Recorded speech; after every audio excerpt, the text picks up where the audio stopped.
এই দুষ্টু, এমন করে তাকিয়ে আছো কেন আমার দিকে? আপনার হট জিনিসগুলো দেখতেছি ম্যাডাম। ফাজিল পোলা, এমন করে বলো কেন? আমার লজ্জা লাগে না বুঝি? কিন্তু লজ্জায় পড়লে না আপনাকে অনেক বেশি কিউট লাগে, আরও অনেক হট লাগে ম্যাম। কি বলে এসব ফাজিল দুষ্টু? একদম এসব বলবে না, আমার অনেক বেশি হয়। আমি কি করব ম্যাম, আপনাকে যা শাড়িতে যে সেক্সি লাগে বলে বোঝাতে পারবো না। বিশ্বাস করেন, মাথা নষ্ট হয়ে যায় পুরো। তুমি কিন্তু আমাকে উত্তেজিত করে দেওয়ার চেষ্টা করতেছো। প্লিজ এমনটা বলো না সোনা। আমি কি করব, আপনাকে দেখলে আমার আদর আদর পাই, যার জন্য আপনাকে এসব কথা বলতেই থাকি।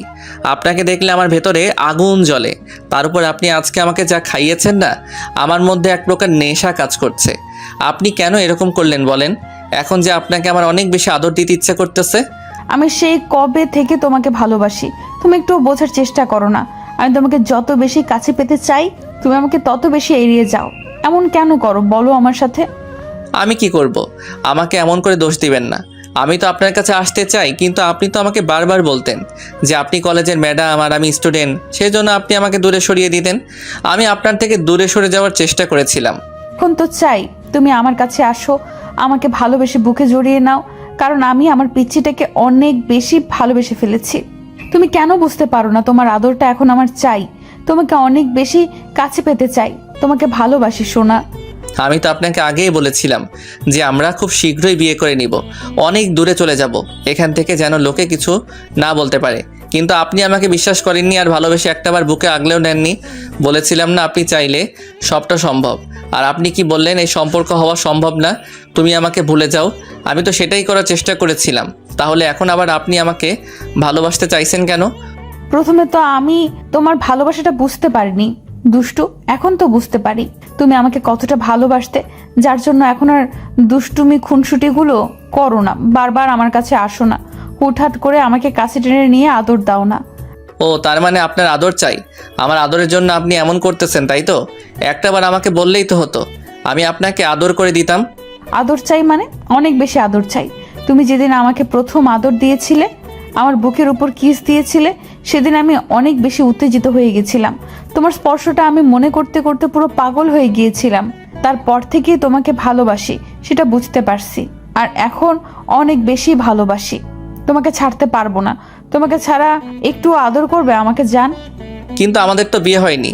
আপনি এমনটা কেন বলতেছেন? যদি বিয়ের আগে এমন কিছু হয় তাহলে আপনি প্রেগনেন্ট হয়ে যাবেন, আর সবার সামনে আপনাকে মুখ দেখাতে অনেক বেশি লজ্জায় পড়তে হবে। আপনি এমনটা কি করে করতে পারবেন? এমনটা করা কি ঠিক হবে বলেন? আমি অত কিছু শুনতে চাই না জান। তোমার আদরের নেশা ধরেছে আমার। তুমি আমাকে আদর করবে, ব্যাস। আমিও দেখব তুমি আমাকে কতটুকু আদর করতে পারো, তুমি কতক্ষণ আমার সাথে টিকে থাকতে পারো, আমিও সেটা দেখব। ম্যাম, এসব সম্ভব না, কারণ আপনার আমার বিয়ে হয়নি। আপনি আমাকে আগে বলতেন আমাকে ভালোবাসেন না, ওই জন্য আপনি আমাকে দূরে সরিয়ে দেন। ওই জন্যই তো আমি আপনাকে ভুলে যাওয়ার চেষ্টা করেছি। আর এখন বলতেছেন আপনি আমাকে ভালোবাসেন, এটা কি করে সম্ভব বলেন? কেন সম্ভব না? তুমি আমার থেকে দূরে গেছো, তাতে কি হয়েছে? এখন তো আমি তোমাকে হারিয়ে ফেলিনি, তাই না? এখন তো তুমি আমাকে ভালোবাসো, বলো তাহলে কেন তুমি আমাকে আদর করতে পারবে না? আর বিয়েটা তো আমরা করবই। আর আজকে তুমি আমাকে আদর করলে তো তোমার আমাকে বিয়ে করা ছাড়ার কোনো উপায়ই থাকবে না। কেন? আপনি এমনটা কেন ভাবতেছেন? কারণ আমি জানি আমার স্পর্শটা পেলে তুমি একদম মাতাল হয়ে যাও, পাগল হয়ে যাও। আমার স্পর্শ পেলে, আমার ঠোঁটের স্বাদ পেলে তুমি কখনোই আমাকে ছেড়ে দূরে থাকতে পারবে না। আমি জানি আমার মধ্যে ওইটুকু মায়া আছে, যে এইটুকু মায়া আমি তোমাকে আটকে দিতে পারবো।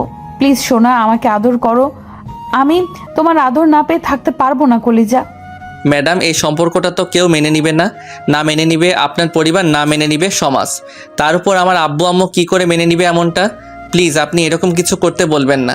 আমি চাই না বিয়ের আগে আমাদের কাছে এরকম কিছু হোক আর আপনি অপবিত্র হয়ে যান। ঠিক আছে, আমি যেখানে আছি আর তুমি যে অবস্থাতে আছো, সেখান থেকে আদর না করে ফেরা মুশকিল। তারপরও আমি চাই, তুমি যখন চাও না এরকম কিছু, বিয়ের পরে এসব হোক, তাহলে আমি তোমাকে ফিরিয়ে দেব। কিন্তু তুমি তার জন্য আজকে আমাকে বিয়ে করতে হবে, পারবে তো? কিন্তু ম্যাডাম, এখন কি করে সম্ভব? আমি তো সব উল্টাপাল্টা করে ফেলেছি। আমি মন স্থির করে ফেলেছিলাম আপনাকে ভুলে যাব, আপনার থেকে দূরে যাওয়ার চেষ্টা করেছিলাম। আমি ভেবেছি সবটা এই সম্পর্ক আসলেই হবে না। তাহলে আপনি এমনটা কেন বলতেছেন? প্লিজ এমন কিছু বলবেন না, আপনি বোঝার চেষ্টা করেন। তার মানে তুমি আমাকে ভালোবাসো না তো? আমাকে আদর করতে পারবে না তো? একটু কাছে টেনে নেবে না? বিয়ে করবে না আমাকে?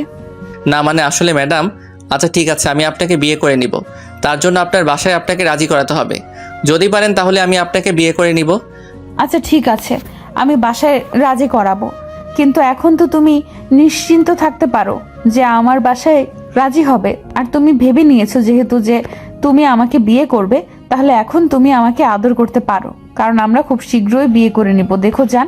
ম্যাডাম, আপনি বলতেছেন বাসায় রাজি করাবেন, কিন্তু এখনও রাজি করাননি। তাহলে এটা কি করে সম্ভব? আমি চাই না বিয়ের আগে এমন কিছু হোক। প্লিজ আপনি এমনটা বলবেন না। তুমি তো চাইলে আমার নিজেকে আটকাতে পারবে না, কারণ কেন জানো? তুমি না অনেক নেশাযুক্ত একটা ওষুধ খেয়েছো, যার জন্য একটু পরে তুমি নেশার ঘোরে আমাকে আদর করবে, অনেক বেশি ভালোবাসবে, যার জন্য তুমি আমার থেকে দূরে যেতে পারবে না। তাহলে এত কথা বলতেছো কেন? আর তুমি নিজেও জানো তুমি চাইলেও এখন থেকে আমার থেকে দূরে সরে যেতে পারবে না। তুমি নিজেকে সরিয়ে নেওয়ার চেষ্টা করে দেখো, তোমার শরীর কখনোই সায় দেবে না। তাহলে তুমি এমন কেন করতেছো? আমাকে একটু আদর করলেই তো হয়।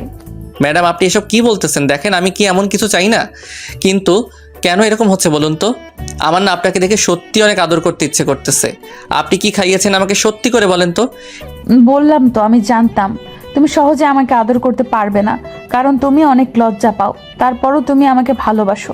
আমি জানি তুমি অনেক ভদ্র সভ্য একটা ছেলে, কিন্তু আমাকে ভালোবাসো বলে পাগলামি করতে, আমাকে ভালোবাসাটা বোঝানোর জন্য এরকম পাগলামি করতে। তাই আমি তোমাকে প্ল্যান করে জুসের সাথে একটা নেশার ওষুধ খাইয়ে দিয়েছি, যেন তোমার অনেক বেশি আদর করতে ইচ্ছে হয়। ওই জন্য তুমি আমাকে আমার কাছে চলে এসেছো।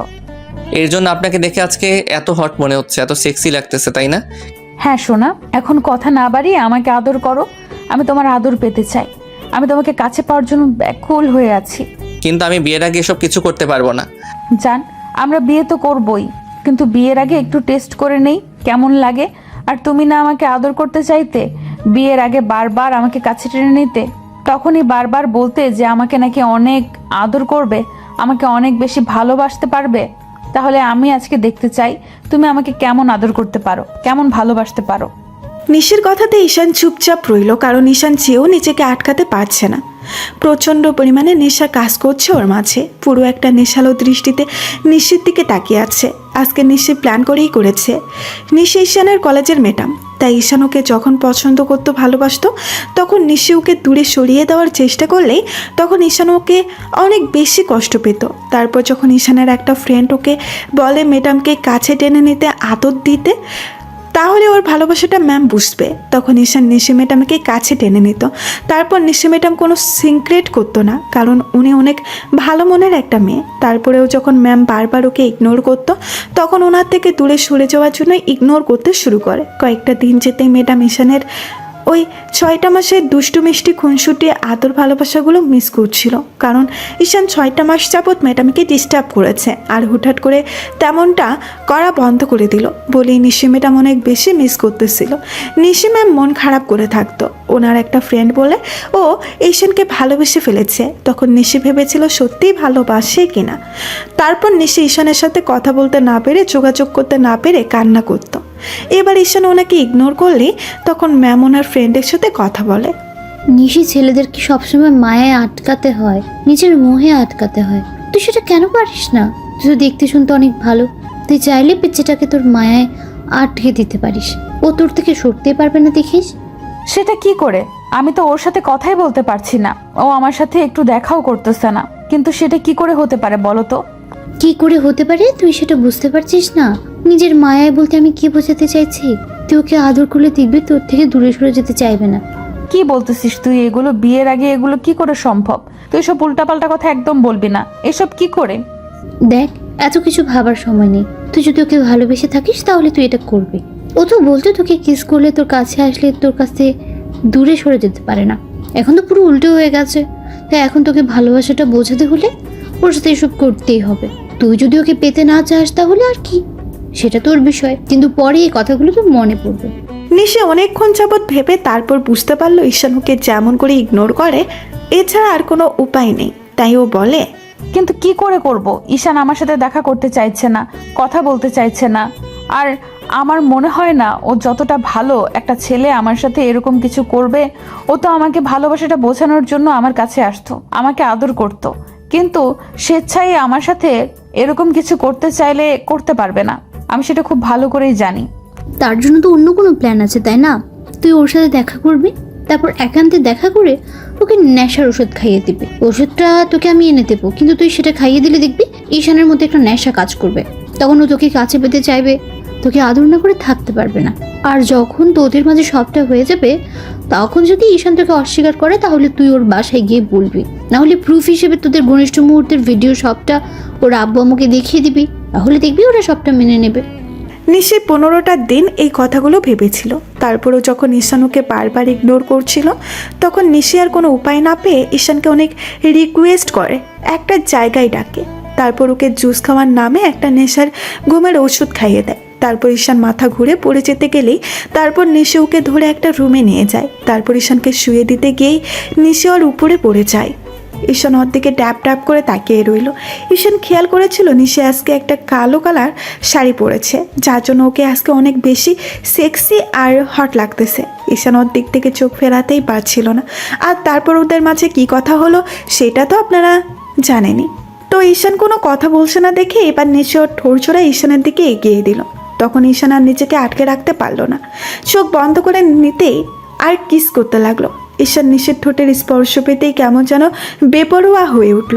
নিশি বুঝতে পারলো যে ঈশান হয়তো এখন ওকে আদর করতে চাইছে, তাই নিশি ওর উত্তেজনাটা বাড়িয়ে দেওয়ার জন্য ঈশানের শার্টের বোতাম খুলে ওর বুকে, ঘাড়ে আর গলায় কয়েকটা কিস করে দিল, যার জন্য একদম মাতাল হয়ে গেল।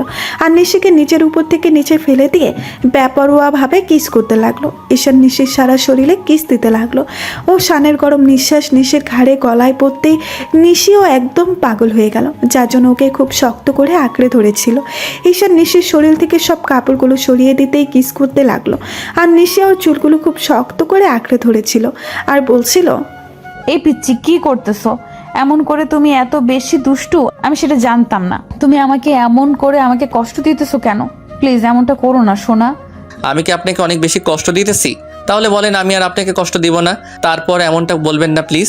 তুমি আমাকে আদর না করে কষ্ট দিতেছো। প্লিজ আমাকে জড়িয়ে নাও তোমার ভালোবাসাতে, আমি থাকতে পারতেছি না।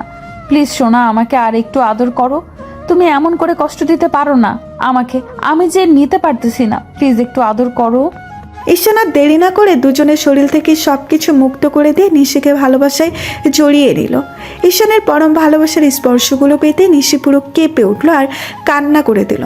ওর চোখ দিয়ে টপ টপ করে পানি পড়তেছে। তারপরেও একটা হাসি রেখে নিশি ঈশানকে বুকের সাথে খুব শক্ত করে চেপে ধরে রাখলো।